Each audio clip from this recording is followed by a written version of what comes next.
Hello, everyone, and welcome to Developing Palates. Today we are talking about the Warped Futuro Selección 109, and this is a cigar from Warped, but it's actually a collaboration from Kyle Gallis at Warped and Max Fernandez from Casa Fernandez. This particular Vitola is the one that Max Fernandez chose, and it's a 6 by 52. It's out of Nicaragua, out of the Tabsa factory.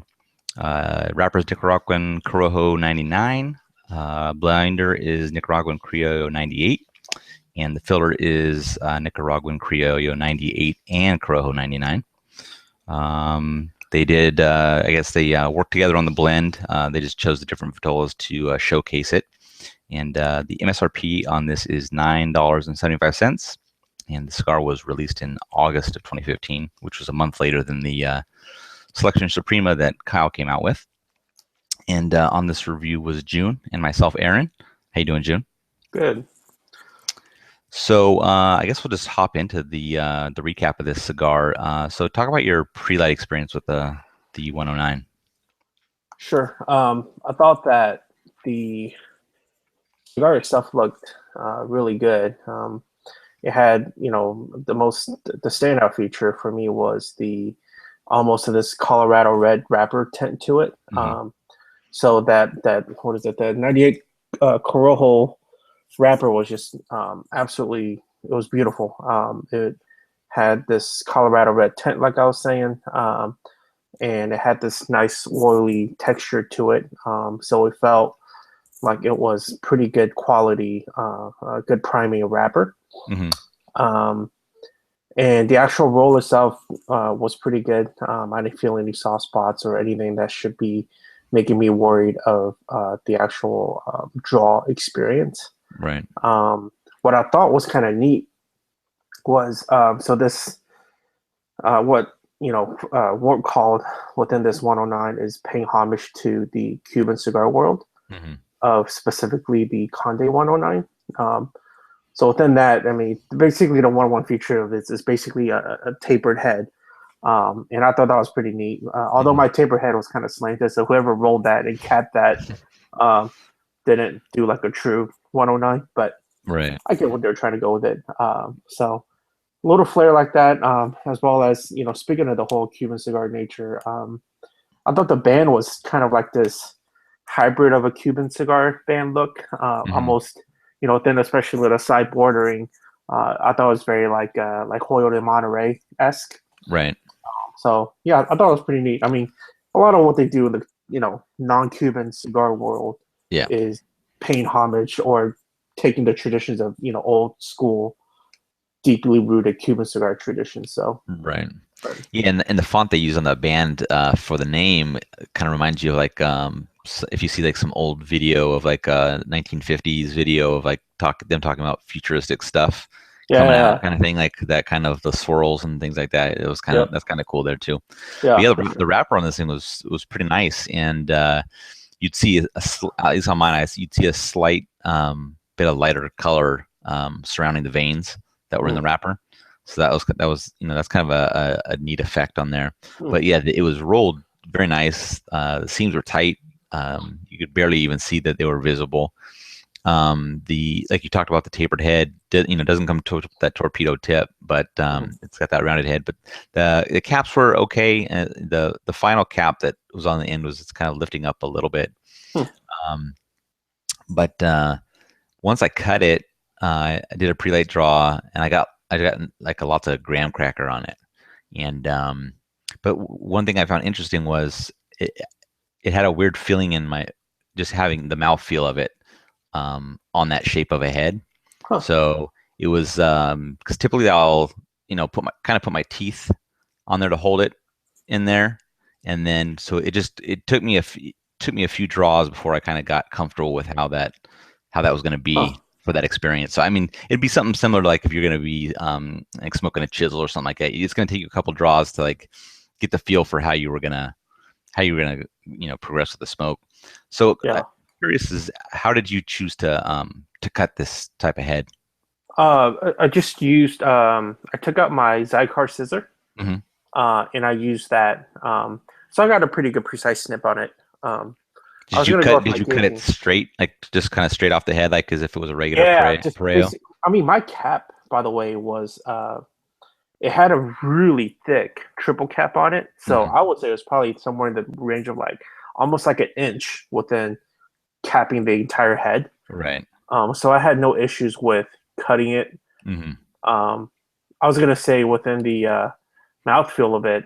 So typically, I try not to put any saliva on the head of the cigar Right. because I just like that, and sometimes that could lead for me anyway, within my experience, could lead to certain tar buildup of just nastiness. Hmm. Basically, not getting just pure clean tobacco smoke inside your palate. So, but this one was a little difficult to do that. I mean, I didn't have any tar buildup or anything at all, Right. but I could see what you're saying within that. Yeah. Yeah, because typically on the torpedo, I'll do a kind of a slanted cut on the Hmm. torpedo head, but for this, I just went ahead with the straight cut on it. Yeah. 'Cause it was just I didn't know how much I was going to open it up if I did a kind of a slanted straight cut on it. So, all right, so let's get into the flavors of this cigar. Kind of take us through your first, second, and final third of the flavors. Yeah. I feel like, smoking this, if I knew what the components or the components in which Warp decided to disclose, anyways, Right. of what this was. But smoking it, it makes total sense that it's Corojo Criollo.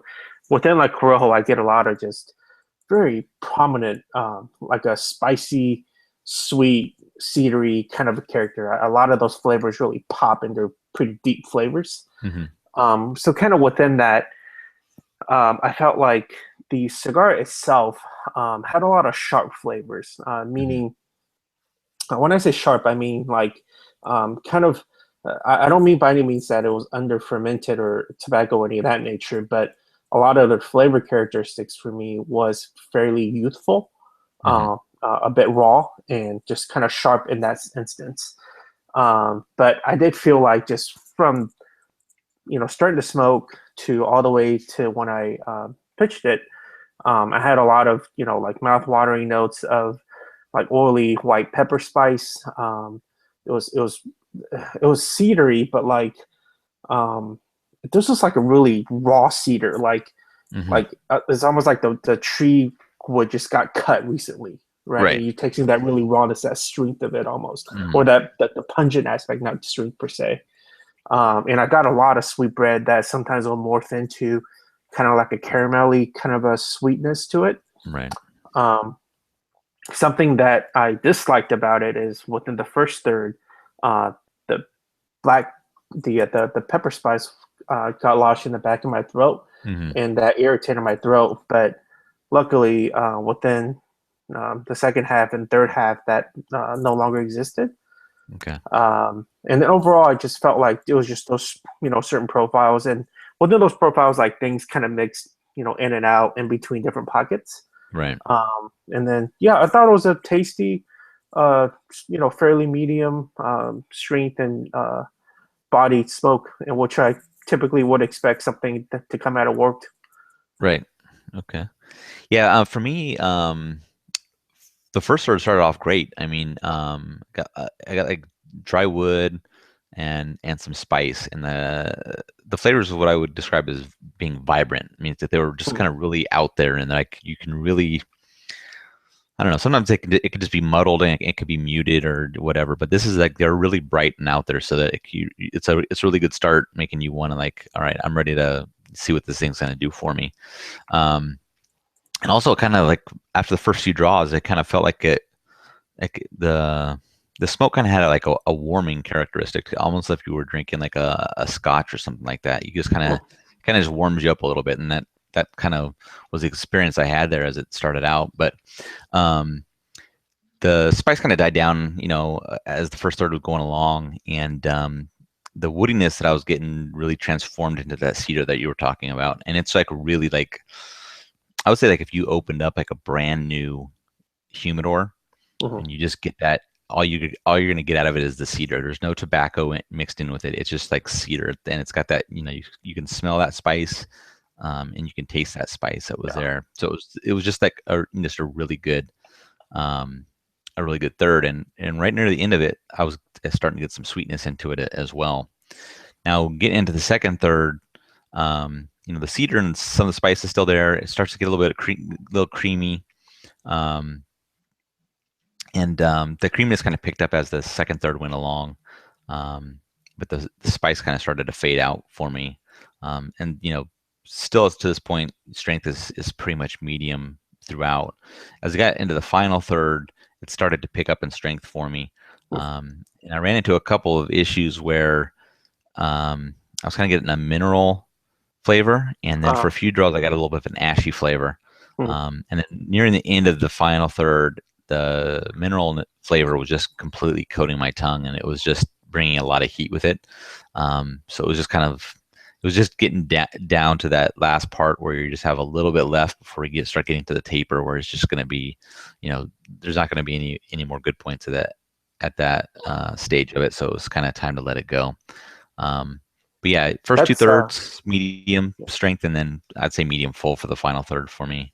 Yeah, that's a couple of things that you brought up. I could kind of, know what you're talking about. So the first thing is within the cedar aspect of it. I was actually going to write in my review, it's almost like you open up a brand new cabinet humidor, right? Like kind of like when I first got my cabinet humidor, before it was filled, it just got shipped to me. When I opened it, it was just such a pungent, strong smell of cedar. Right. As compared to when I say cedar in most of my cigar reviews, it's kind of like almost like a cedar sheet within how a cigar box may be packaged. Right. Right. So, and the other thing was, so I smoked it earlier this morning. So I had a fairly light breakfast, and I smoked it, and I did get some of that ashy minerally taste as well.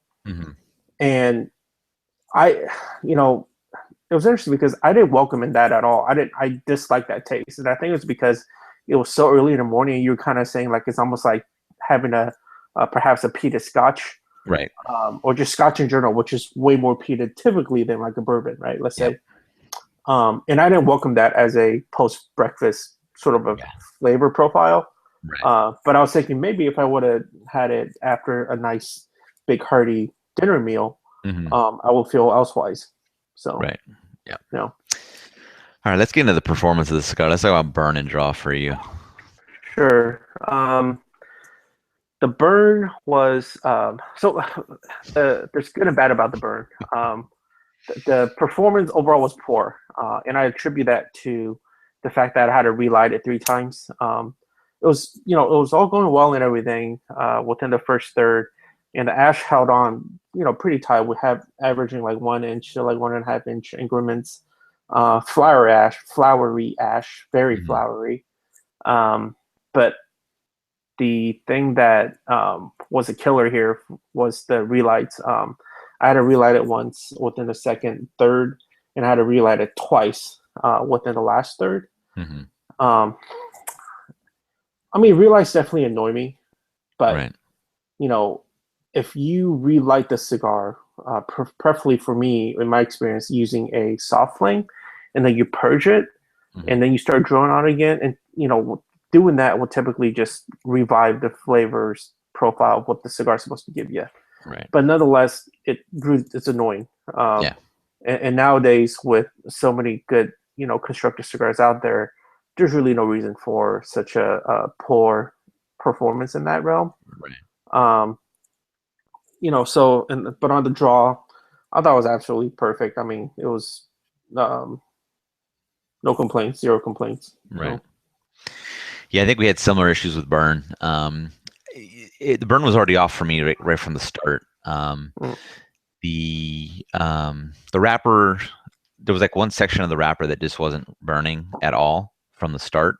But typically, I don't like to do touch-ups. I like to let the cigar kind of do its own thing, and I don't care if it gets off a little ways as long as it catches up with itself.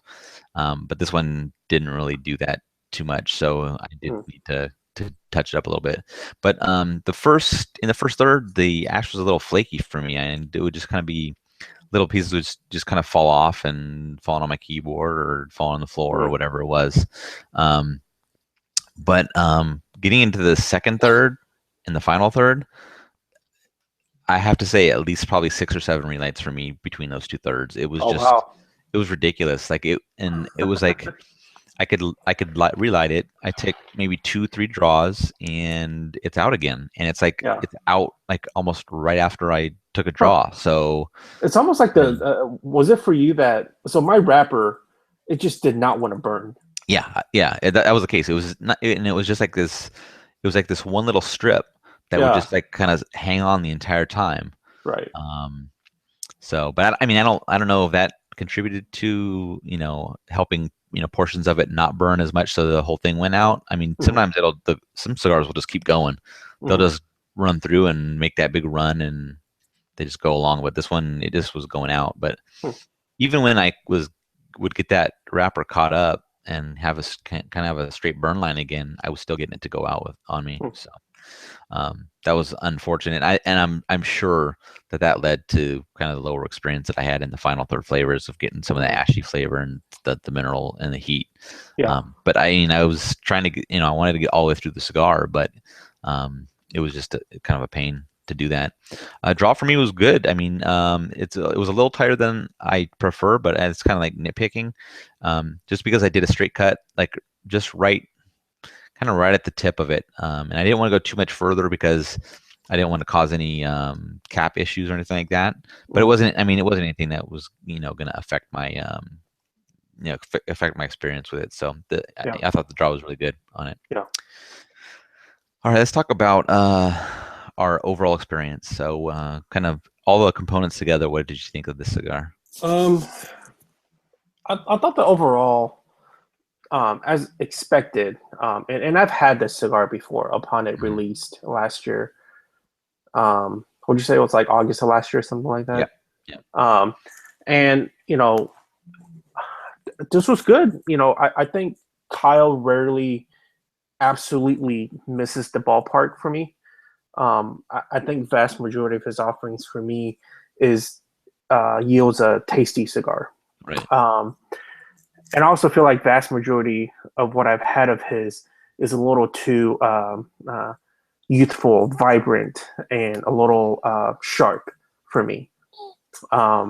Given the use of Corojo 98 and Criollo 99 and just kind of those two tobaccos. Or variations of those two tobaccos. So given that, I felt like I enjoyed the flavor profile.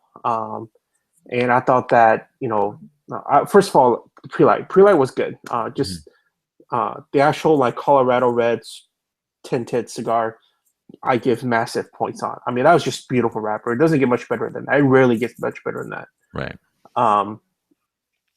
So that was good there. In terms of flavor profile, the first, second, last third, I thought that the first third was average, mainly because of the spice that kind of got lodged in the back of my throat and irritating it. I absolutely hate that, total pet peeve. And really, I don't think anybody would like that flavor or that feeling.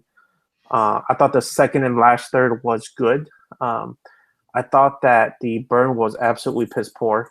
Yeah. But that was offset by a good draw. But I put in more weight on burn than I do with draw.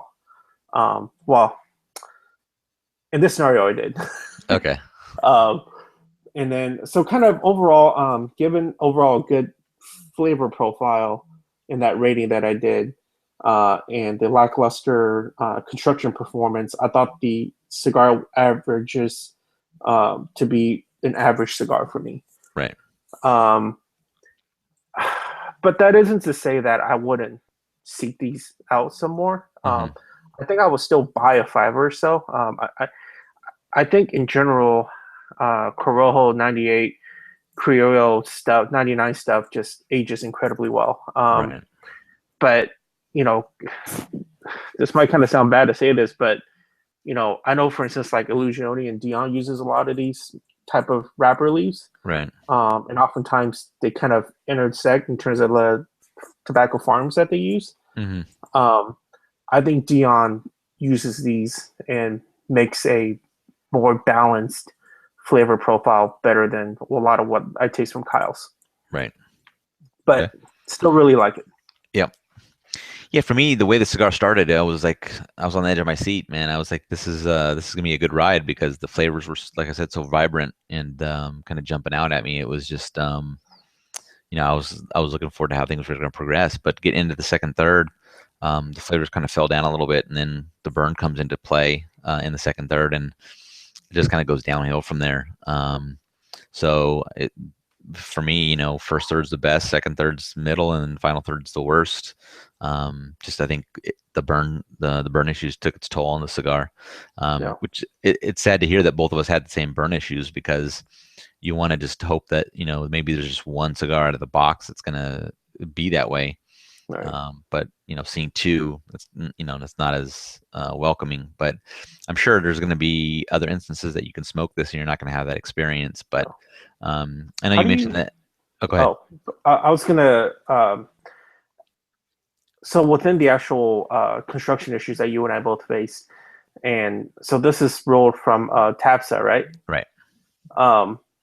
Can you recollect in terms of what comes out of TAPSA if you remember a lot of construction issues? I don't think so. Yeah. I want to say that there might have been like a period a couple years ago that there was some things like that, and they've gotten better. But I may be confusing another factory with that. No. But yeah, it's just. I mean, I think you mentioned in your actual review that you'd want to kind of lay some of these down and see what age did to them, and I would be interested in seeing that just to see if that might help out the burn issues. Like I don't know if it's they were too wet. I mean, we've had these for a little bit. It's not like they they just got rolled and we're smoking them. So right.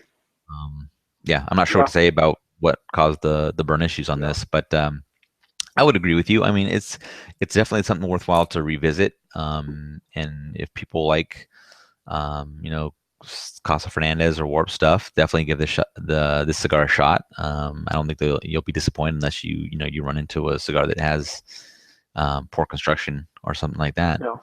But yeah, I mean, I'm completely in agreement with you. I think this is probably the way the experience rolled out. It was an average experience. Yeah. For us. So actually if we want to get into the scores, you scored it a 6.07 and I scored it a 5.47. So we were, almost within half a point of each other. Yeah. So I think pretty similar experiences. And I think it probably represents pretty well, what we actually thought of the cigar. Yeah, I agree. So any closing thoughts on this cigar, or we want to wrap it up? Good cigar. I recommend you trying it. If you like flavors that are very vibrant, bold, at the same rate, fairly well balanced within all things considered, and what's out there in general. Mm-hmm. Definitely worth a try. Yeah, I mean, it's something that I think people should try, and vast majority of people like it. So yeah. And I mean, the price isn't bad. It's less than $10, and it's a fairly good sized stick. So you're gonna get a good amount of time out of it. So it's not, it's a lot of cigar for your bucks for sure. Exactly. All right, well, that wraps up another episode of Developing Palates. If you're just catching this on YouTube, be sure to check out the website for the full review at developingpalates.com. Also, follow us on all the social media channels, Facebook and Twitter and Instagram and Google Plus. Developing Palates, you'll be able to find us with that name at all those locations. Looking forward to seeing you on the next one. See you later. Thanks, guys.